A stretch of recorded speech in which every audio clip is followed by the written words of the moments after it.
গরমের সময় সিল্কের কুর্তা যেমন ছেলেদের আভিজাত্যপূর্ণ লুক দেয়, তেমনি রেশম সিল্কের শাড়ি মেয়েদের পছন্দের তালিকায় সবার প্রথমে আছে বললে ভুল হবে না। কিন্তু আপনারা কি জানেন, এই রেশমের সিল্ক শাড়ি, ওড়না এবং কুর্তা বানানোর জন্য প্রত্যেক দিন কয়েক লক্ষ কীটকে প্রাণ হারাতে হয়। বড় বড় মেশিনের মাধ্যমে কিভাবে কীট থেকে রেশম তৈরি করা হয় সেটা জানার জন্য ভিডিওটা শেষ পর্যন্ত অবশ্যই দেখুন। বন্ধুরা, রেশমের শাড়ি এবং পোশাক তো আপনারা নিশ্চয়ই দেখেছেন, কিন্তু কিভাবে রেশমের সুতো তৈরি করা হয় সেটা খুব কম মানুষই জানেন। দীর্ঘ কয়েক মাস ধরে পরিশ্রম করার পর এই সুতো তৈরি হয়, যেটা দিয়ে রেশম শাড়ি বোনা হয়। রেশম কীট হলো এমন একটা প্রাণী যার মধ্যে রেশম তৈরি হয়, যার বৈজ্ঞানিক নাম বম্বিক্স মরি। পৃথিবীতে সর্বপ্রথম চীনে রেশমের প্রচলন শুরু হয়েছিল। রেশম দিয়ে তৈরি কাপড় এবং অন্যান্য জিনিস বিশ্বজুড়ে বিখ্যাত। এই ব্যাপারে প্রথম প্রশ্নটা হলো, রেশম তৈরি হয় কিভাবে রেশম পোকা রেশমের প্রোডাকশন করে। রেশম পোকা তুঁত গাছের সিল্কওয়ার্ম নামেও পরিচিত। শুধুমাত্র এই পোকার মাধ্যমে রেশমের প্রোডাকশন হয়ে থাকে। চীনে প্রাচীন কাল থেকে রেশমের চাষ করা হয়। তখন থেকেই চীন গোটা বিশ্বে রেশমের ব্যবসা করছে। বিভিন্ন ধরনের পোশাক তৈরির জন্য রেশম কাপড় ব্যবহার করা হয়, যেমন শাড়ি, চুড়িদার, শার্ট, কুর্তা, টাই এবং আরও অনেক কিছু। রেশম কীট পালন ভারতের একটা প্রাচীন ব্যবসা। চীনের পরে ভারত রেশম উৎপাদনে গোটা বিশ্বে দ্বিতীয় স্থানে আছে। খনন করে পাওয়া ধ্বংসাবশেষ থেকে জানা গেছে যে সিন্ধু সভ্যতার বাসিন্দারাও সিল্ক উৎপাদনের সম্পর্কে জানতেন। রেশম কীট থেকে কীভাবে রেশম তৈরি হয়? বন্ধুরা, আপনারা কি জানেন, রেশম পোকা মাত্র 2 থেকে 3 দিনই বেঁচে থাকে। সবথেকে অবিশ্বাস্য বিষয়টা হলো, এই সময়ের মধ্যে প্রত্যেকটা মহিলা রেশম পোকা তুঁত গাছের পাতায় 300 থেকে 400টা ডিম পাড়ে। প্রত্যেকটা ডিম থেকে প্রায় 10 দিনে একটা ছোট মহিলা শুঁয়োপোকা বেরোয়, যারা দিনরাত তুঁত গাছের পাতা খায়। আর মাত্র 18 দিনের মধ্যে নিজেদের আকারের তুলনায় 70 গুণ বেড়ে যায়। তুঁত গাছের পাতা হজম করার পর সেটা রেশম কীটের পেটে ফাইব্রোইনে বদলে যায়। এটা হলো এক ধরনের লিকুইড রেশম প্রোটিন। এটা কীটের 2 গ্ল্যান্ডে জমা হয়। তারপর প্রায় 30 থেকে 40 দিনে সাধারণ এবং অ্যাক্টিভ গ্রোথের লার্ভা প্রথমে লম্বা হয়, তারপর সুস্থ হয়ে গোলগাল হয়ে যায়, মানে বড় হয়ে যায়।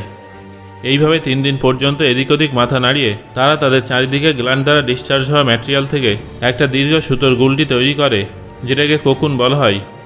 বাতাসের সংস্পর্শে আসা মাত্রই এই সুতো শুকিয়ে রেশম সুতোয় পরিণত হয়, যেটা প্রায় 1000 মিটার লম্বা হয়। তারপর এই লার্ভা পিউপাতে বদলে যায়। 12 থেকে 15 দিনের মধ্যে পিউপা ইমেগো হয়ে যায়, যেটা অ্যালকালাইন সিক্রেশনের সাহায্যে কোকুন একদিক থেকে কেটে বাইরে বেরিয়ে যায়। এর ফলে কোকুনের রেশম সুতো অনেকগুলো টুকরোতে বিভক্ত হয়ে যায়। 25 দিনের মধ্যে এই পোকাগুলো রেশমের গোলা তৈরি করে। তারপর এদের গরম জলে দিয়ে মেরে ফেলা হয়, আর গোলা থেকে রেশম কেটে নেওয়া হয়। একটা গোলার মধ্যে রেশমের একটা লম্বা সুতো থাকে, যা প্রায় 500 থেকে 1300 মিটার দীর্ঘ হয়ে থাকে। এই সুতোগুলো কোকুনের চারিদিকে ডিমের আকারের মতো আষ্টে-পৃষ্ঠে জড়িয়ে থাকে। শেষ পর্যন্ত রেশম পাওয়ার জন্য কোকুনকে ফুটন্ত জলে ঢেলে কীটগুলোকে ভিতরে ভিতরে মেরে ফেলা হয় এবং সুতোগুলো বিচ্ছিন্ন করে নেওয়া হয়। এইভাবে রেশম কীট থেকে রেশম তৈরি হয় এবং তারপর এই রেশম সুতোর সাহায্যে কাপড়ের মতো জিনিস তৈরি করা হয়। সো বন্ধুরা, এটা তো আমরা জেনে নিলাম যে রেশম কীট বসবাসের জন্য নিজেদের শরীরেই গোলার মতো ঘর তৈরি করতে শুরু করে এবং সেই গোলা থেকে রেশম তৈরি করা হয়।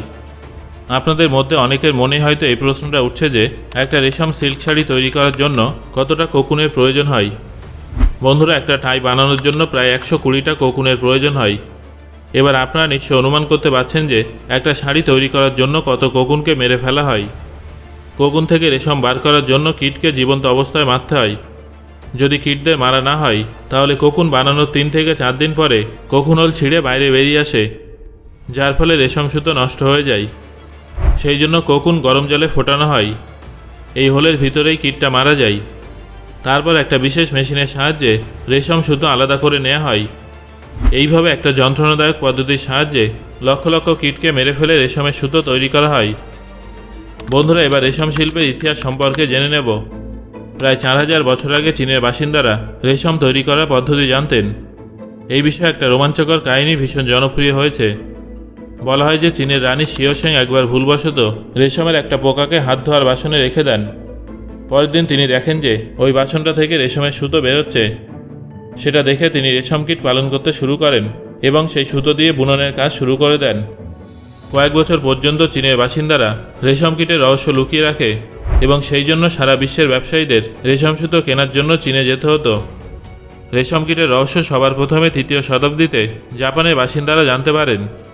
550 খ্রিস্টাব্দের আশেপাশে বাইজেন্টিয়ানের রাজা জাস্টিনিয়ান 2 জন গুপ্তচরকে চীনে পাঠান। তারা ফিরে আসার সময় একটা বাঁশের নলের ভিতরে রেশম কীটের ডিম লুকিয়ে নিয়ে আসে। তারপর থেকে রেশম কীট পালন করা এবং তার থেকে রেশম বার করার শিল্প সারা বিশ্বে ধীরে ধীরে ছড়িয়ে পড়ে। আপনি যদি সিল্কের শাড়ি পরে গর্ব অনুভব করেন, তাহলে জেনে নিন যে এই নিয়ে গর্ব করার প্রয়োজন নেই, কারণ সিল্ক আপনার বা আমার দেশের নয়, বরং চীনের দান। চীন এই শিল্পটাকে প্রথমে গোপন রেখেছিল। বছরের পর বছর তারা একচেটিয়া রেশম শিল্পের ব্যবসা করে যায়। যে পথে তারা বিদেশে ব্যবসা করত সেই পথের নাম সিল্ক রুট। সিল্ক রুটের মাধ্যমেই ভারতে রেশম পৌঁছাতো। বন্ধুরা, ভারতে 5 ধরনের সিল্কের প্রোডাকশন হয়: mulberry, tropical tasar, oak tasar, এরিক এবং মুঙ্গা। পৃথিবীতে ভারতই হলো একমাত্র এমন দেশ যেখানে 5 ধরনের সিল্কের প্রোডাকশন হয়। বর্তমানে চীন, ভারত, ফ্রান্স, স্পেন এবং ইতালির মতো দেশগুলোতে রেশম কীট পালন করা হয়ে থাকে এবং তাদের থেকে রেশম বার করা হয়। গরমের শুরুতে ফিমেল রেশম কীট তুঁত গাছের পাতায় 400 থেকে 500টা ডিম দেয়, যেগুলো পাতার সঙ্গে আটকে যায়। 10 দিনের মধ্যে এই ডিমগুলো থেকে লার্ভা বের হয়। এগুলো সাবধানভাবে পরীক্ষা করা হয় এবং অসুস্থ পোকাগুলোকে আলাদা করে চিহ্নিত করা হয় এবং তাদের নষ্ট করে দেওয়া হয়। সুস্থ পোকাগুলো তুঁত গাছের পাতায় লালন পালন করা হয়। তাদের মুখের একটা ছোট ছিদ্র থেকে একটা রস বেরোয়, যেটা দিয়ে রেশম সুতো তৈরি করা হয়। বন্ধুরা, রেশমের অনেকগুলো ভাগ আছে। চলুন কত প্রকার রেশম আছে সেটা সম্পর্কে জেনে নেওয়া যাক। নাম্বার 1, শাহতুত রেশম। এই রেশমটা হলো পৃথিবীর সবথেকে সাধারণ রেশমগুলোর মধ্যে অন্যতম। এই রেশমের প্রোডাকশন সেই কীট দ্বারা করা হয় যারা তুঁত গাছের পাতা ভোজন হিসেবে ব্যবহার করে।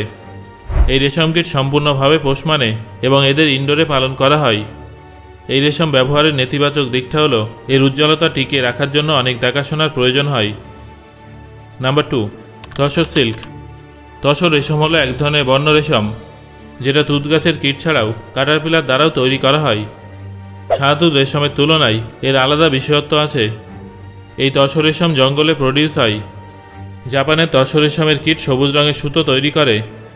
পৃথিবীর অন্যান্য প্রান্তে বেশিরভাগ জায়গায় তসর রেশম তামার রঙের হয়ে থাকে এবং বিশেষভাবে ফার্নিশিং এবং ইন্টেরিয়রে ব্যবহার করা হয়, কারণ সেটা পৃথিবীর সবথেকে শক্তিশালী ফাইবার। নাম্বার 3, এরি সিল্ক। এরি সিল্ক, যা অ্যান্ডি সিল্ক নামে পরিচিত, সেটা আসলে একটা মালাইয়ের মতো সাদা রেশম। এটা রেশম কীটের 2টো ঘরোয়া প্রজাতি থেকে পাওয়া যায়। এই প্রজাতির রেশম শান্তিপূর্ণভাবে তৈরি করা হয়, কারণ এটা তুঁত এবং তসর রেশম কীটের মতো না মেরে রেশম কীটের থেকে কোকুন বার করা হয়। অ্যান্ডি রেশম বেশ টেকসই এবং এর পোশাক মোলায়েম হয়, যা একে পর্দার জন্য জরুরি সামগ্রী করে তোলে। সো বন্ধুরা, আজকের এই ভিডিওতে আলোচিত রেশম সম্পর্কে এতগুলো তথ্য আপনাদের জানানো হলো। এর মধ্যে কোন কোন বিষয় সম্পর্কে আপনি আগে থেকে জানতেন না, সেটা অবশ্যই আমাকে কমেন্ট করে জানান।